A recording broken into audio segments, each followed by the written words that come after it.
আমি আনোয়ার শাহর সঙ্গে বেঁচে থাকলে সবগুলো আবার নতুন করে লেখা হবে।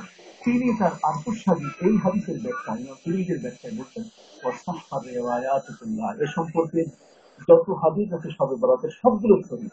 ওয়ামা যাকারা আসহাবুল কুতুব মিনাত বিআতি ওয়াল মুনকারাত ফালা আসসালাহ। উনি বলছেন ওই সমস্ত কিতাবের লেখক, ওই সমস্ত টেলিভিশনের বক্তা যারা বলতেছে যে এগুলো জয়ীফ হাদিস বা অস্তিত্ব নেই, তিনি বলছেন ফালা আসসালাহ, ওদের কথারও কোনো ভিত্তি নেই।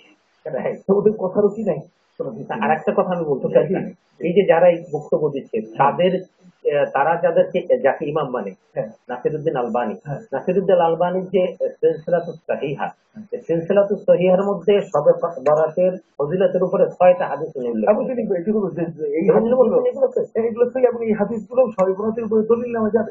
তাহলে যারা তাকে অনুসরণ করছে তাদের উস্তাদ বলতেছে যে এটা সহি এবং ফজিলতপূর্ণ রাত, এ বরকতপূর্ণ রাত, আর তার শাগরেদরা বলতেছে যে এর কোনো অস্তিত্ব নেই। তার মানে উস্তাদ মানে জি আমরা একটু মানে ফোন নিব। তালগাছ। জি, আমরা একটা ফোন নিব। জি দেখো, সালাম আলাইকুম। হ্যালো, সালাম আলাইকুম।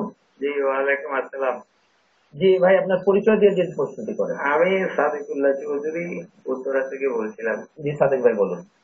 আমি একটু ভাইকে জিজ্ঞেস করতে চাচ্ছিলাম জি যে আল্লাহ রাব্বুল আলামিন দুনিয়া মখলুকাত সবকিছু সৃষ্টি করার আগে লোক মাহফুজে লিপিবদ্ধ রেখেছেন, জি এটা আমরা শুনছি বা হাদিসে জানছি।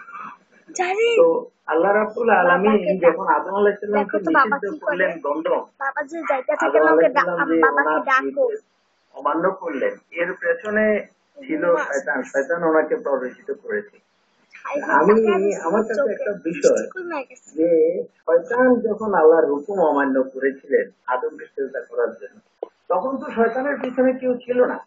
কি কারণে শয়তান বিভ্রান্ত হলো? কারণ শয়তান তো লৌহ মাহফুজে লেখা আছে আল্লাহ তাআলার সৃষ্টি রহস্য সবকিছু তিনি দেখেছেন, তারপরে এই ভুল কিভাবে হলো? জি ধন্যবাদ আপনাকে। আপনার প্রশ্নের জবাব দিব, তার আগে একটু বিরতি যাব। প্রিয় দর্শক, আমরা অত্যন্ত অত্যন্ত গুরুত্বপূর্ণ আলোচনা শুনছিলাম, বাদ বাকি আলোচনা শুনবো। তার আগে আমরা ছোট্ট একটি বিরতিতে যাচ্ছি। আশা করছি আমাদের সাথেই থাকবেন।